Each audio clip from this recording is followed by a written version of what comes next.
Late last night and early today, at my direction, the United States Armed Forces conducted an extraordinary military operation in the capital of Venezuela. Overwhelming American military power, air, land, and sea, was used to launch a spectacular assault. And it was an assault like people have not seen since World War II. It was a force against a heavily fortified military fortress in the heart of Caracas to bring outlaw dictator Nicolás Maduro to justice. This was one of the most stunning, effective, and powerful displays of American military might and competence in American history. And if you think about it, we've done some other good ones, like the attack on Soleimani, the attack on al-Baghdadi, and the obliteration and decimation of the Iran nuclear sites just recently in an operation known as Midnight Hammer. All perfectly executed and done. No nation in the world could achieve what America achieved yesterday, or frankly in just a short period of time. All Venezuelan military capacities were rendered powerless as the men and women of our military, working with U.S. law enforcement, successfully captured Maduro in the dead of night. It was dark. The lights of Caracas were largely turned off due to a certain expertise that we have. It was dark and it was deadly. But captured along with his wife, Celia Flores, both of whom now face American justice. Maduro and Flores have been indicted in the Southern District of New York, it's Jay Clayton, for their campaign of deadly narco-terrorism against the United States and its citizens. I want to thank the men and women of our military who achieved such an extraordinary success overnight with breathtaking speed, power, precision, and competence. You rarely see anything like it. You've seen some raids in this country that didn't go so well. They were an embarrassment. If you look back to Afghanistan, or if you look back to the Jimmy Carter days, they were different days. We're a respected country again, like never before. These highly trained warriors, operating in collaboration with U.S. law enforcement, caught them in a very ready position. They were waiting for us. They knew we had many ships out in the sea, just sort of waiting. They knew we were coming. So they were in a ready, what's called a ready position. But they were completely overwhelmed and very quickly incapacitated. If you would have seen what I saw last night, you would have been very impressed. I'm not sure that you'll ever get to see it, but it was an incredible thing to see. Not a single American service member was killed, and not a single piece of American equipment was lost. We had many helicopters, many planes, many people involved in that fight. But think of that, not one piece of military equipment was lost, not one service member was, more importantly, killed. The United States military is the strongest and most fearsome military on the planet by far, with capabilities and skills our enemies can scarcely begin to imagine. We have the best equipment anywhere in the world. There's no equipment like what we have, and you see that even if you just look at the boats. You know, we've knocked out 97% of the drugs coming in by sea. 90%. Each boat kills on average 25,000 people. We knocked out 97%. And those drugs mostly come from a place called Venezuela. We're going to run the country until such time as we can do a safe, proper, and judicious transition. So We don't want to be involved with having somebody else get in, and we have the same situation that we had for the last long period of years. So we are going to run the country until such time as we can do a safe, proper, and judicious transition. And it has to be judicious, because that's what we're all about. We want peace, liberty, and justice for the great people of Venezuela, and that includes many from Venezuela that are now living in the United States and want to go back to their country. It's their homeland. We can't take a chance that somebody else takes over Venezuela that doesn't have the good of the Venezuelan people in mind. We've had decades of that. We're not going to let that happen. We're there now, and what people don't understand, but they understand as I say this, we're there now, but we're going to stay until such time as the proper transition can take place. So we're going to stay until such time as we're going to run it, essentially, until such time as a proper transition can take place. As everyone knows, the oil business in Venezuela has been a bust, a total bust, for a long period of time. They were pumping almost nothing by comparison to what they could have been pumping and what could have taken place. We're going to have our very large United States oil companies, the biggest anywhere in the world, go in, spend billions of dollars, fix the badly broken infrastructure, the oil infrastructure, and start making money for the country. And we are ready to stage a second and much larger attack if we need to do so. So we were prepared to do a second wave if we needed to do so. We actually assumed that a second wave would be necessary, but now it's probably not.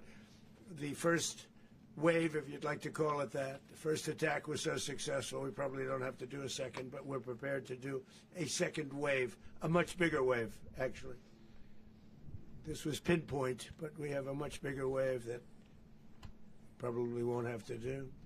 This partnership of Venezuela with the United States of America, a country that everybody wants to be involved with because of what we were able to do and accomplish, will make the people of Venezuela rich, independent, and safe. And it will also make the many, many people from Venezuela that are living in the United States extremely happy. They suffered. They suffered. So much was taken from them. They're not going to suffer anymore. The illegitimate dictator Maduro was the kingpin of a vast criminal network responsible for trafficking colossal amounts of deadly and illicit drugs into the United States. As alleged in the indictment, he personally oversaw the vicious cartel known as Cartel de las Solas, which flooded our nation with lethal poison, responsible for the deaths of countless Americans, many, many Americans. Hundreds of thousands over the years of Americans died because of him. Maduro and his wife will soon face the full might of American justice and stand trial on American soil. Right now they're on a ship. They'll be heading to, ultimately, New York, and then a decision will be made, I assume, between New York and Miami or Florida. But we have people where the overwhelming evidence of their crimes will be presented in a court of law. And I've seen it. I've seen what we have. It's both horrible and breathtaking that something like this could have been allowed to take place. For many years after his term as president of Venezuela expired, Maduro remained in power and waged a ceaseless campaign of violence, terror, and subversion against the United States of America, threatening not only our people, but the stability of the entire region. And you all saw it. In addition to trafficking gigantic amounts of illegal drugs that inflicted untold suffering and human destruction all over the country, all over, in particular, the United States, Maduro sent savage and murderous gangs, including the bloodthirsty prison gang, Tren de Aragua, to terrorize American communities nationwide, and he did indeed. They were in Colorado. They took over apartment complexes. They cut the fingers off people if they call police. They were brutal, but they're not so brutal now.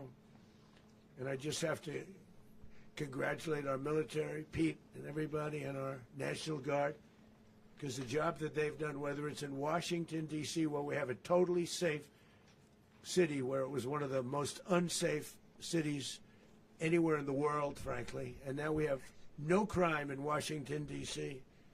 We haven't had a killing. We had the terrorist attack a few weeks ago. A little bit of a different kind of a threat, but we haven't had a killing in a long period of time, 6, 7 months. We used to have two, on average, 2 a week in Washington, our capital. We don't have that anymore. The restaurants are opening. Everyone's happy. They're going, they're walking their daughters, they're walking their children, their wives. They walk to restaurants. Restaurants are opening all over Washington, D.C. So I want to thank the National Guard. I want to thank our military. And I want to thank law enforcement. Been amazing. And they should do it with more cities. We're doing it, as you know, and we're doing it in Memphis, Tennessee right now, and crime is down. We've just sort of started a few weeks ago, but crime is down now 77%. And the governor of Louisiana called, great person, and he wanted us to help him, as you know, in a certain very nice part of Louisiana. And we have done that. It was a rough section, and we have crime down. I understand it's down to almost nothing already after 2.5 weeks. New Orleans, it's down to almost nothing, and we've only been there for 2.5 weeks. Can't imagine why governors wouldn't want us to help. We also helped, as you know, in Chicago, and crime went down a little bit there. We did a very small help because we had no working ability with the governor. The governor was a disaster, and the mayor was a disaster, but it knocked down crime. But we're pulling out of there. When they need us, we'll know. You'll know. You'll be writing about it. And likewise, Los Angeles, where we saved Los Angeles early on, where the head of the police department made a statement that if the federal government didn't come in, we would have lost Los Angeles. That's long after the fires. That's when they had the riots in Los Angeles. We did a great job. Got no credit for it whatsoever, but that's okay. It doesn't matter. We don't need the credit. But we'll be pulling out when they need us. They'll call, or we'll go back if we have to. We'll go back. But we did a great job in various cities. But the place that we're very proud of is Washington, D.C., because it's our nation's capital. We took it from being a crime-ridden mess to being one of the safest cities in the country. But the gangs that they sent raped, tortured, and murdered American women and children. They were in all of the cities I mentioned, Tren de Aragua. And they were sent by Maduro to terrorize our people, and now Maduro will never again be able to threaten an American citizen or anybody from Venezuela. There will no longer be threats. For years I've highlighted the stories of those innocent Americans whose lives were so heartlessly robbed by this Venezuelan terrorist organization. Really one of the worst. One of the worst, they say the worst. Americans like 12-year-old Jocelyn Nungari from Houston. Beautiful Jocelyn Nungari, what happened to her? They, as you know, they kidnapped, assaulted, and murdered by Tren de Aragua animals. They murdered Jocelyn and left her dead under the bridge. There was a bridge that will never be the same to so many people after seeing what happened. As I've said many times, the Maduro regime emptied out their prisons, sent their worst and most violent monsters into the United States to steal American lives. And they came from mental institutions and insane asylums. They came from prisons and jails. The reason I say both, they sound similar. Actually, prisons a little bit more hostile, a little bit tougher. A mental institution isn't as tough as an insane asylum, but we got them both. They sent from their mental institutions. They sent from their jails, prisons. They were drug dealers. They were drug kingpins. They sent everybody bad into the United States, but no longer. And we have now a border where nobody gets through. In addition, Venezuela unilaterally seized and stole American oil, American assets, and American platforms, costing us billions and billions of dollars.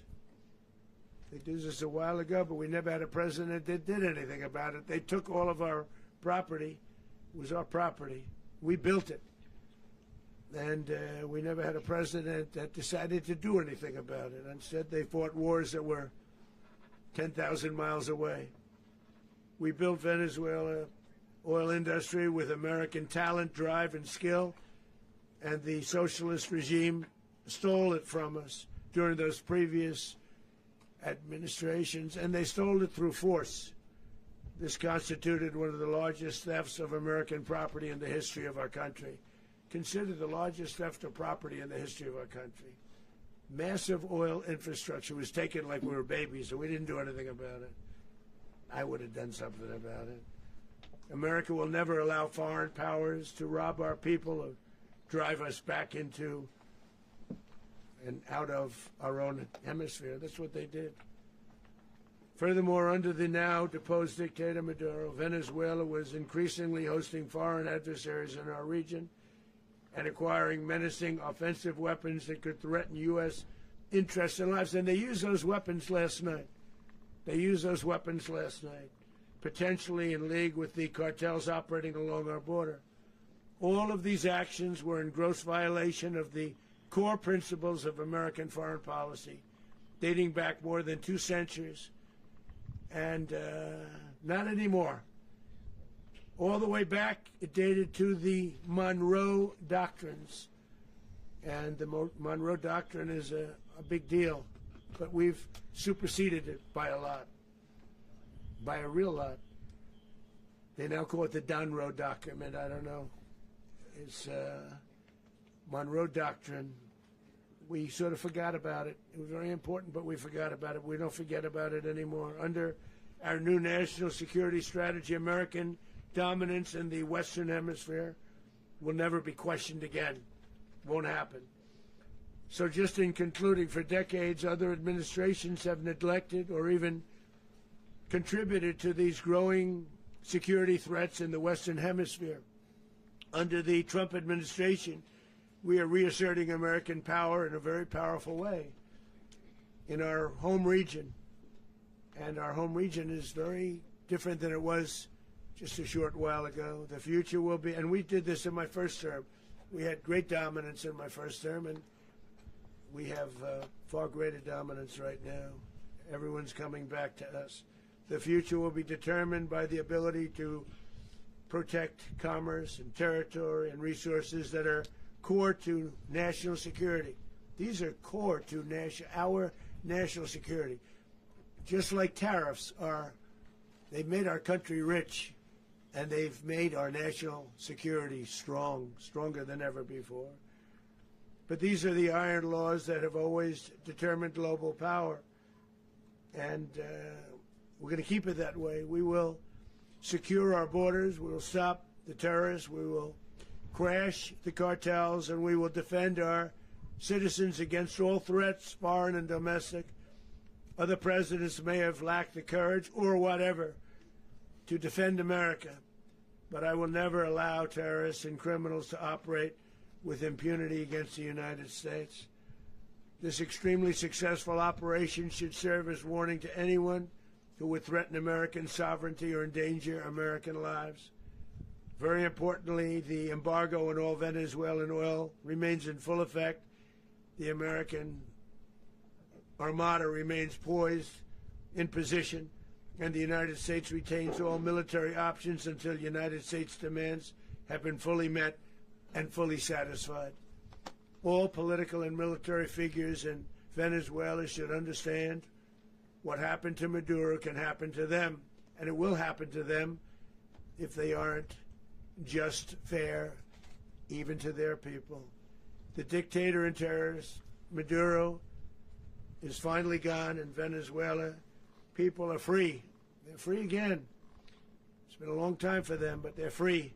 America is a safer nation. This morning, it's a prouder nation this morning because it didn't allow this horrible person and this country that was doing very bad things to us. It didn't allow it to happen. And the Western Hemisphere is right now a much safer place to be. So I want to thank everybody for being here. I want to thank General Raisin Kane. He's a fantastic man. I've worked with a lot of generals. I worked with some I didn't like. I worked with some I didn't respect. I worked with some that just weren't good. But this guy is fantastic. I watched last night one of the most precise attacks on sovereignty. I mean, it was an attack for justice. And I'm very proud of him, and I'm very proud of our Secretary of War, Pete Hegseth, who I'm going to ask to say a few words. Thank you very much.